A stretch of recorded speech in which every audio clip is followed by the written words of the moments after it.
ಅಥವಾ ನಾವು ಧಾರ್ಮಿಕತೆಯೊಂದಿಗೆ ಬದುಕಿದಾಗ ಮಾತ್ರ ನಮ್ಮ ಬದುಕು ಸುಂದರವಾದ ಬದುಕಾಗಿ ಸಾಧ್ಯ ಇದೆ.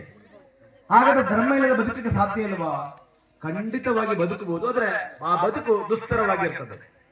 ನಾವಿಲ್ವೋ, ಭಕ್ತಿ ಇಲ್ವೋ, ಜ್ಞಾನ ಇಲ್ವೋ, ಆ ಎಲ್ಲ ವ್ಯಕ್ತಿಗಳು ಶಕ್ತಿಗಳಾಗುವುದಿಲ್ಲ, ದೇಶಕ್ಕೆ ಅಥವಾ ಊರಿಗೆ ಮಾರಿಗಳಾಗ್ತಾರೆ ಅವರು. ಯಾಕೆಂದ್ರೆ ಅವರಿಗೆ ದೇವರ ಬಗ್ಗೆ ನಂಬಿಕೆ ಇಲ್ಲ, ಭಕ್ತಿ ಇಲ್ಲ, ಅಥವಾ ಅಪ್ಪ ಅಮ್ಮನ ಬಗ್ಗೆ ನಂಬಿಕೆ ಇಲ್ಲ, ಅವರಿಗೆ ಅಣ್ಣ ತಮ್ಮ ತಂಗಿ ಯಾರು ಗೊತ್ತಿಲ್ಲ, ಯಾವುದರ ಬಗ್ಗೆ ಕೂಡ ಅವರಿಗೆ ನಂಬಿಕೆ ಇಲ್ಲದ ಕಾರಣ ಅವರು ಒಬ್ಬ ಒಳ್ಳೆಯ ಮೂರ್ತಿಯಾಗಿ ಒಳ್ಳೆಯ ವ್ಯಕ್ತಿಯಾಗಿರ್ಲಿಕ್ಕೆ ಸಾಧ್ಯ ಇಲ್ಲ. ಅದಕ್ಕಾಗಿ ಸನಾತನ ಕಾಲ ನಮ್ಮ ಪೂರ್ವಜರು ಮೂಲ ನಂಬಿಕೆ ಅಂದ್ರೆ ಅವರಿಗೆ ನಂಬಿಕೆ ಇತ್ತು, ಈಗೆಲ್ಲ ಅದನ್ನು ಮೂಢನಂಬಿಕೆ ಅಂತ ಹೇಳ್ತಾರೆ.